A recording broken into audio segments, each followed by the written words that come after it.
Salut tout le monde et bienvenue dans cette nouvelle vidéo. Alors aujourd'hui je ne vais pas vous expliquer comment on peint, mais je vais vous expliquer comment rentrer dans ce métier là. Si vous souhaitez, voilà, pour tous ceux qui souhaitent faire une reconversion dans le métier de peintre en bâtiment, ou si vous êtes si vous êtes jeune, que vous sortez du collège, que les études ça vous a vraiment saoulé, ou que vous n'êtes vraiment pas fait pour ça et que vous voulez trouver un métier. Bon voilà, je vais vous expliquer un petit peu comment on rentre là-dedans, puis je vais vous expliquer les diplômes qu'il y a à passer, les débouchés qu'il y a ensuite. Donc voilà, je vous explique tout ça de suite. Donc en premier, voilà, vous avez moins de 25 ans, vous souhaitez rentrer dans ce métier. Moi je vous conseille l'apprentissage en alternance. Donc qu'est-ce que c'est l'apprentissage en alternance?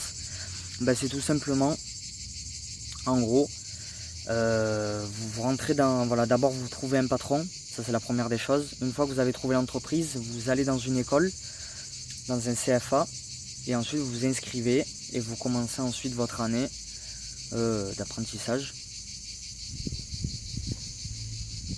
Bon voilà, j'entends des bruits assez bizarres, assez...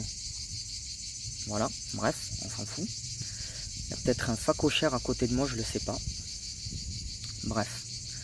Donc vous commencez donc par 2 ans de CAP.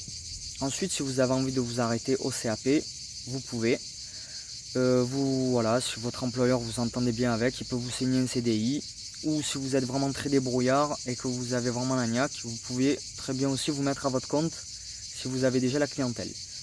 Pour ceux qui souhaitent aller plus loin qu'un CAP, vous pouvez faire un BP. Donc un BP, qu'est-ce que c'est? C'est un brevet professionnel, c'est des études de niveau 4, donc c'est niveau bac. Voilà. Donc une fois que vous obtenez votre BP, vous avez un diplôme de niveau 4. Moi pour ma part, j'ai passé le CAP, le BP et ensuite la mention déco. Donc ça c'est ce qui vient après le BP. Donc le BP c'est en 2 ans également, comme le CAP. C'est en gros comme un CAP mais un petit peu plus poussé. Voilà, franchement, très honnêtement, j'étais un navet à l'école et le BP je l'ai eu.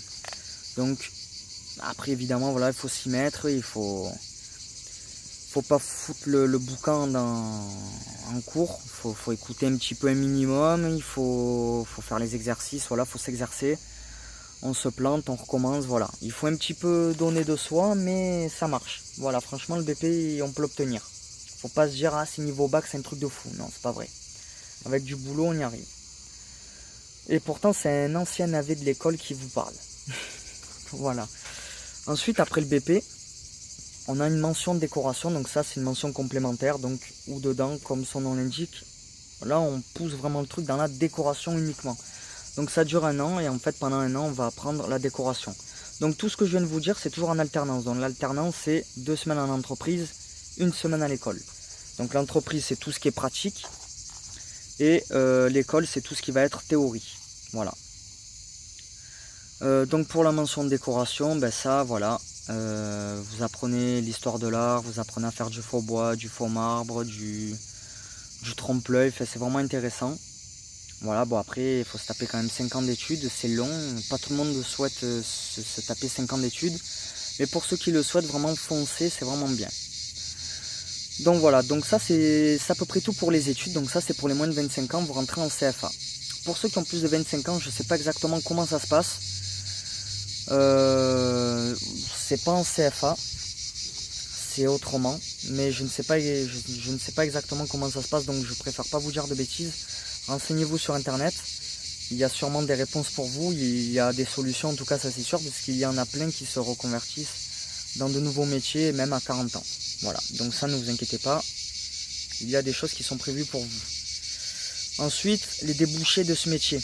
Donc une fois qu'on a ce métier en main, qu'est-ce qu'on peut faire?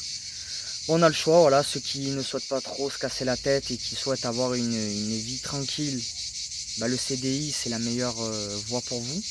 Voilà, vous trouvez un taf, un patron, et puis voilà, vous faites votre petite vie tranquille, vous avez votre CDI, votre salaire qui tombe à la fin du mois, voilà, tout va bien. Ensuite, pour les autres, pour ceux qui sont un peu plus fonceurs et qui souhaitent pousser les choses un petit peu plus loin, à ce moment-là, pour vous, vous pouvez très bien vous ouvrir une micro-entreprise au départ vous commencez tout doucement, ou alors vous pouvez directement ouvrir une entreprise classique du type SARL, SAS, peu importe, le statut qui vous convient le mieux.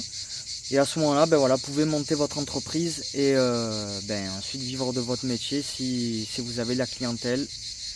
Et puis si vous n'en avez pas, voilà, commencez à travailler en sous-traitance pour des entreprises plus grosses. Et puis petit à petit, faites-vous votre clientèle au fil du temps. Voilà, donc c'est à peu près ça pour les débouchés. En tout cas, voilà, c'est un métier, en tout cas, voilà, tout le monde aura toujours besoin d'un peintre. Voilà, vous pouvez pas construire une maison et la laisser comme ça à l'état brut. Ça serait vraiment déprimant. Donc un peintre, il y aura toujours besoin d'un peintre. Donc c'est un métier d'avenir. C'est un métier qui est vieux comme le monde. Et c'est un métier où il y aura toujours besoin. Donc c'est une bonne voie. Voilà, il y aura toujours du fric à se faire là-dedans. Voilà. Donc c'est à peu près tout pour cette vidéo. Voilà, je vous ai expliqué un petit peu comment ça marchait. Pour les plus curieux d'entre vous, n'hésitez pas à regarder dans la description mon site. Voilà, vous pouvez aller dans mon site pour avoir plus d'informations sur ce métier. Et voilà, puis si vous avez aimé cette vidéo, n'hésitez pas à vous abonner, mettez un j'aime. Et puis si vous trouvez qu'il y a des choses à améliorer encore dans cette chaîne, laissez-moi des commentaires. Voilà, c'est toujours constructif. Ça m'aidera à améliorer la qualité des vidéos ou le contenu. Voilà, donc je vous dis à tout de suite pour les curieux. Ciao ciao.